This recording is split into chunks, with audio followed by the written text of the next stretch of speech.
All right, let's tell a story. It's 2008. Good friend, God rest his soul, unbelievable guy of Jam Productions, our mentor forever, Shelly Howard, gets us tickets to Pearl Jam at the Auditorium Theater.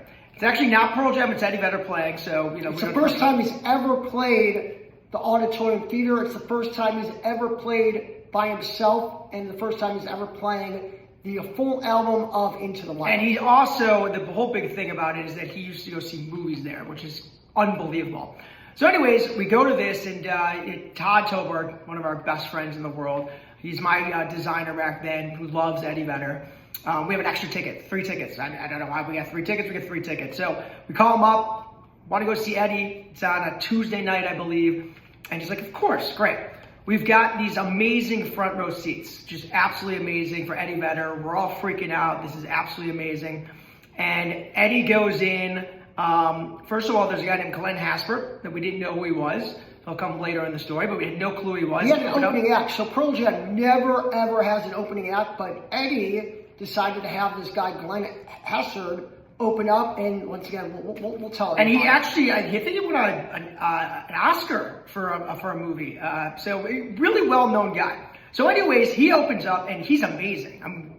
Absolutely amazing. But the crowd is like booing him. It was like terrible. Like they're actually booing like this guy. And like it was like being in New York when you go to a show at the Apollo and they boo off the person on the stage. And we're like, why are they booing this guy? And this guy is absolutely amazing. So we're like all kind of looking around. This guy's uncomfortable. And ultimately, Eddie gets on. All right, and Eddie just straight talker. I mean, literally, he goes, listen, guys. He's furious. He's basically, why the fuck are you guys booing this guy? This is my guy. You guys show this guy some goddamn respect, or I ain't singing shit. Anyways, and then he goes, oh, by the way, this guy just won an Oscar. Right. I mean, like, why are you booing off an Oscar winner? Because I didn't win an Oscar. Pearl Jam didn't win an Oscar. You're booing him up. Don't do that anyways, literally, both of them were phenomenal. And so ultimately, we had this amazing experience, and then ultimately, now it's time to go and find Eddie. Well, I mean, the thing is, listen, you know, we've gone to a bunch of Pearl Jam shows in the back in the day. I mean, obviously, Pearl Jam is our favorite band. Eddie Vedder is our favorite singer. It's our boy's favorite singer. He's just the best. So it's kind of like, you know, once again, 2008, we kind of got social media, but not really. You kind of got cell phones that, you know, have cameras on it, but not really. I mean, it's really the dawn age of like when the Apple iPhone kind of just started. People are still texting. They're not like Facebooking or Instagramming or messaging saying, hey, guess what? Let's all meet here. It was kind of in the know type thing. Definitely texting. So I think we texted one of our best friends, our mentor, may rest in peace, Donnie Cruz. Donnie Cruz. The best DK. I know Donnie. And we knew that Eddie most likely would be with Donnie. So back in the day, the best bars, dive bars, was a place called Stanley's. There's a place that Stanley's on Lincoln. Stanley's on Lincoln was old school dive bar. Been around at that time for, you know, years and years. 15 years at least. Took over McMahon's back in the day. The Ultimate Sports Bar Grill. Yeah. But anyways, we're like, okay, where is Eddie actually going to be, right?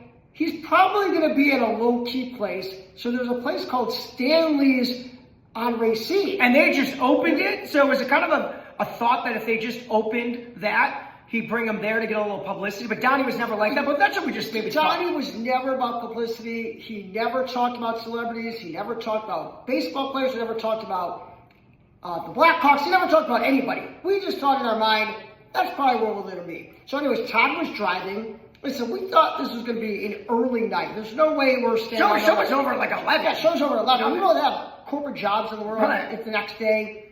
Todd's got a corporate job the next day. Anyways, we're like, all right, you know, fuck it. Let's just go see if Eddie's at Stanley's on Racine. Go to Stanley's on Racine. We show up. There's nobody there. We're like, oh, this could be a good sign. Maybe there's a bad. Except for a few staff. But anyways, we walked in, and literally nobody says anything. They just look at me and my brother. They shake their heads. You know where they are. So that's when we jump in the car back. Okay, so now we've gone from Auditorium Theater to Racine, and we know where they're at. They're at Stanley's. The original Stanley's, Tuesday. Usually they do like Sunday type stuff, and that's like when, like, you know, they did rock and roll karaoke. It's a Tuesday. That's why it seemed a little odd to us. We get there, huge line outside, huge, and a paper sign that says closed for a private event, like literally handwritten down. So we obviously knew that. This is what we know. We know know what's Todd, me, my brother, like, all right. Right. We thought we should have come in the first place, but whatever. We didn't want to bother anyone like Donnie and our crew. So at this point, no joke. A guy named Les, God rest his soul as well, another, Stanley's Mafia crew, that's what everyone was called, like literally points at us. He saw me and my brother through the little middle and window. there's like 500 people, and he just goes like, so we go, and we've never done this. No. We go around. Like, so we go around where? So we go, and I guess there's like this like private little like entrance thing that we've never seen like before. The garbage entrance. Right, and we like crawl through there. So me and my brother and Todd crawl through the garbage entrance at Stanley's. And if everyone knows Stanley's and you still can go see it in Lincoln Park, you would never know this is. So now we're in there. Now, granted, they're playing Pearl Jam music. There's a bunch of people in there, just obviously friends and family type thing. And everyone's just kind of jamming. So Todd's like, dude, he's like, let me just buy you guys drinks. And it's like... back then, listen, we need to stay up. We're not drinking coffee. There's a thing called Red Bull. Red Bull just got really hot at this point. So we're drinking Red Bull vodkas, okay? There's no Eddie Vedder in sight. Right. There's There's Eddie Vedder music. There's Pearl Jam music. Nobody is texting us back if we're texting anybody. We're just standing there enjoying Pearl Jam, Eddie Vedder music. The hour gets to 11, 12, 1. And this place closes at 1:30. Like, it's got to be closed at 1:30. So ultimately, we're just kind of standing here. All right, the place starts emptying out. Like, everyone's leaving. But we still have a full drink. And so, nobody's saying anything to us. And we have no... It's like we belong there. Yeah, and we're having fun on a Tuesday, but we're just still hoping, Eddie shows up. So anyways, we're kind of it's like a little eerie because we're like in there. Now it's just everybody's left the bar. Right. It's now me, my brother, and Todd, the wait staff, who's not saying anything. No one sold anything. We're drinking Red Bull vodkas. We're like, well, I guess we're just going to stay. They're probably downstairs. Right. Once again, you have to understand, Stanley's did have a downstairs, which was pretty secret. A lot of people didn't know about it, which is kind of like a dump area until later on they built it, they redid it or whatever. Back then it was a dump. So we're just like standing around or whatever, and all of a sudden... So it's out of think about the movies. Goodfellas, Swingers, Reservoir Dogs, Days of Confused, so slow motion. All of a sudden, Johnny walks up the stairs and comes out, and honestly, this could not be more slow motion. He looks at me and my brother and just shakes his head like, yeah. Like you're supposed to be right. here. You're supposed to be here. So, anyways, after him, it's Eddie Vedder rolls up. I mean, let me find him. Chris Chelios, one of our favorite. Glenn Hassard, D.B. Sweeney. I think it was John Cusack. I think it was Tim Robbins. Yeah. So all these people are rolling up, and then all these people. We figured out kind of right then and there. I guess it was Chris Chelios' annual golf tournament, right, where they go to the Cubs game. Also, right? And Eddie sings the seventh inning. No, so they do the golf tournament. Yeah. Okay, Eddie comes in town for this, and this is really way early. And then they do the Cubs game the next day, and then they all go back to Chelios's, I think, house in Malibu. It was like a whole plan. It's very planned. The fact that Eddie would have planned these 2 concerts around all of this is crazy. But the fact that we're here, me and my brother and Todd Tobord are the only people there. And then all of Eddie's people show up. And preface this, literally, we've been, Downey's a close mentor. We do a lot of events with him. And he'd always say, listen, anytime it's my thing, you guys can come. You guys can hang out, whatever. If it's not mine, it's like nothing I can do. And we respect him. We respect Chelios. We respect any celebrities or any athletes. Listen, if we're not invited, we're not crashing. And we still to this day, if we're not invited somewhere, we do not go. Even in 2025. But Johnny gave us the nod. So anyways, we're hanging out. It's really all the friends and family that are downstairs. Upstairs was just whatever. Friends and family, and then they all show up. So anyways, we're just like, me and my brother and Todd are like, wow, this is crazy. It'd be cool to walk up and talk to anybody. We're not intruding. We're completely not intruding. We're just going to hang out. So anyways, we're sitting there or whatever, and Glenn, the opening singer we were talking about. The guy we were talking about, Glenn Hassard, right? He comes over and this Irish accent, so cool. It's like twins, right? Because you guys are twins. Oh my God, twins. Yeah. We were automatically like, Glenn, Right. Mr. Hassel, whatever we said, we're like, and we're young at the time. Yeah. We're like, it's 2008, so we're like, we're so sorry. Chicago's not like They're this. not like that. They booed you off stage, whatever. He's like, man, don't worry about it. I had a great time, but hey, you know what? Hey, why don't you say hi to my friend Ed? No. He goes, he goes, listen.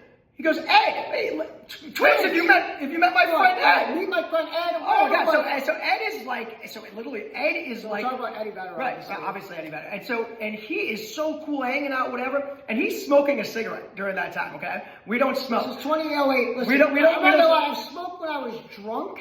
Had alcohol, but at this point, we had not smoked for years. And we're not even trying to smoke at all. And he's smoking American spirits. So we're not even going to smoke. But we're like, Eddie, can we bum a cigarette? Why would you not want to bum a cigarette? We're not even pretending to smoke. Musician, of course you're going to do that. We're pretending to smoke, okay? So, also, he's fumbling around and gives me something that'll come at the end or whatever, lighting our cigarettes. So now we're like literally like sitting there smoking. Great conversation with me, my brother, Eddie, and this is going on till like 3 in the morning. I mean, we're talking to them at least 20 minutes or whatever, just bullshitting, right? Talk about music, talk about the show, talk about everything, and then we finally said, you know, Ed, you know, Glenn, do you mind if we take a picture? Like, please. Oh my God. Let's do it. So we actually took a real picture, not the Landan Twin selfie. This was You'll see that picture. The picture's ridiculous, okay? And then listen, everyone was just kind of hanging out, chilling, and I'm telling you right now, we were invited. The way that I remember is we were invited to go to the concert. It's probably at 4 in the morning. Everyone was like literally going to stay there, get on a bus, and go to Wrigley Field afterwards. Once again, we had corporate jobs. Todd had a corporate job. We're all wasted. Right. Todd leaves his card sales. We all make an executive decision. Guys, we had a great time. Yeah. We were with Eddie, and then for 2 hours, let's not overstep. Let's leave, whatever. We all go home, we pass out. Sleep for 2 hours. And then here's what happened. In the morning, okay, after I slept my 2 hours, I'm like, legit, like, oh my God, like something is like on my leg. It hurts so much. I go in my pocket, and it is Eddie Vedder's personal lighter that's got him surfing or whatever. So to end up this whole situation, okay, what this story is all about is, it kind of goes back to what we're wearing, Mr. Submarine. Old school stuff. Old school Chicago. Right. We love it. Eddie Vedder, old school Chicago, maybe the greatest singer ever in our minds. Yeah. One of the greatest bands ever in Pearl Jam. And just an amazing night. And I will say this is the first part of many Eddie Vedder stories that come. This is how it all started. But there's at least a couple more. And so the point is the way that we're telling the story is that, listen, the way that we do things is we do not like hound and bother celebrities. We become friends with them and have a personal relationship with them, and this is what leads to other things that you'll see. And honestly, we have to thank Donnie Cruz, may rest his soul, Shelly Howard, Todd Les Tober, Washington, Todd Tober. And listen, Mr. Submarine, just as old school as Eddie is, we love you. Let's tell a story. We'll talk to you guys soon. Peace.